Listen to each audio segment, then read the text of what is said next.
Blaine in Edinburgh, thank you very much. So, what does this support mean to British troops serving overseas? Our defence correspondent Caroline Wyatt is finding out. She's in Helmand province in Afghanistan and joins us now. Some of the people you're talking to, what, halfway through a 6-month tour of duty there, Caroline?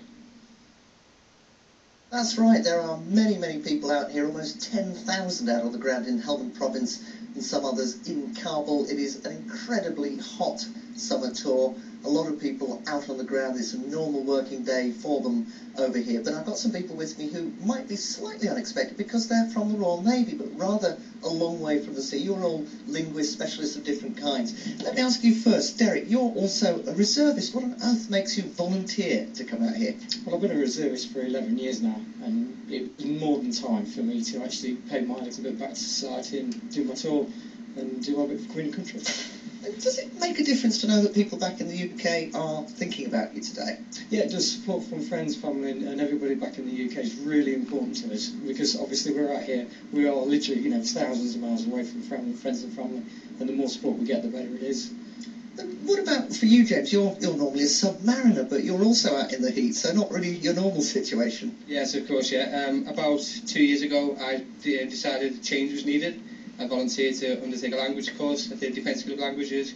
Finished learning Pashto in February just gone, and now I'm out here as a linguist. It's been very interesting. It's really good to speak to the people.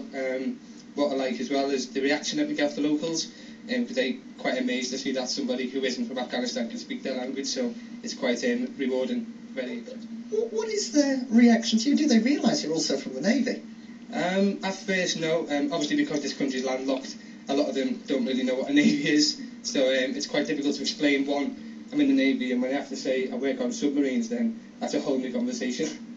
That's not something Afghanistan's likely to get in the near future. And Ian, how about you? You're a cultural advisor. What does that entail? Yeah, it principally involves working out at the patrol bases. So I'm not in Lash very often at all. I tend to work out at the patrol bases in the Lash area of operations.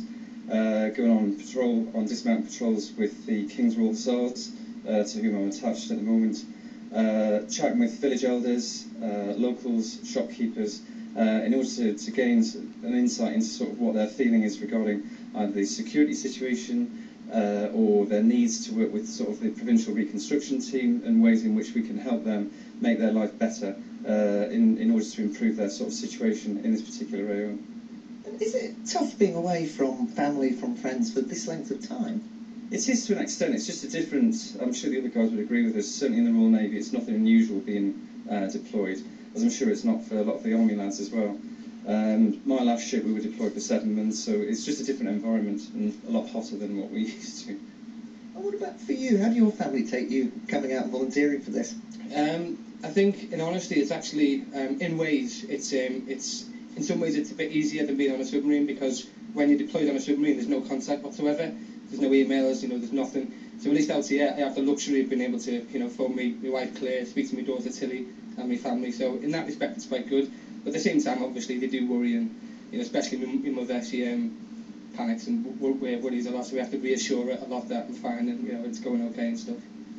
James, Ian, Derek, thank you very much for joining us here today. I never thought of Helmand as being better than being on a submarine, but I think everyone out here today very appreciative that people in the UK are thinking of the men and women out here who've still got another 3 months left to go. A pretty difficult summer, the heat, all of that really does get to you, and I can tell you we've only been here for a week. I don't know how people do 6 months.